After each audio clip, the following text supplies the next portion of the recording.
అసలు మహాశివరాత్రి అంటే ఏంటి? ఎందుకు ఈ రోజును మహాశివరాత్రిగా జరుపుకుంటాం? ఇందుకు 3 కారణాలు ఉన్నాయి. అందులో ఒకటి, పురాణ కాలంలో దేవతలు, అసురులు కలిసి అమృతం కోసం క్షీరసాగర మథనం చేసినప్పుడు అందరికంటే ముందుగా హాలాహలం, ఘోరమైన విషం బయటకు వచ్చింది. లోకాలను రక్షించటం కోసం శివుడు ఆ గరళాన్ని మింగివేశాడు.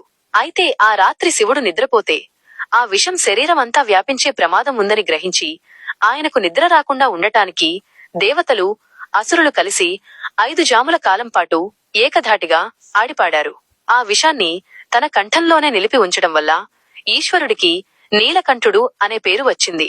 అప్పటి నుండి ప్రతి ఏటా మాఘమాస బహుళ చతుర్దశి రోజున భక్తులు ఉపవాస జాగరణలతో శివారాధన చేయడం ఆచారంగా మారింది. అంతేకాకుండా మహాశివుడు భూమిపై లింగ రూపంలో దర్శనమిచ్చిన రోజు కూడా ఇదే కావడంతో ఈ పర్వదినాన శివలింగానికి విశేషంగా అభిషేకాలు నిర్వహిస్తారు. ఈ వీడియో నచ్చితే ఓం నమః శివాయ అని కామెంట్ చేసి మా ఛానల్ ని సబ్స్క్రైబ్ చేసి ఈ వీడియోని నీకిష్టమైన వారికి షేర్ చెయ్యండి. Download ShareChat.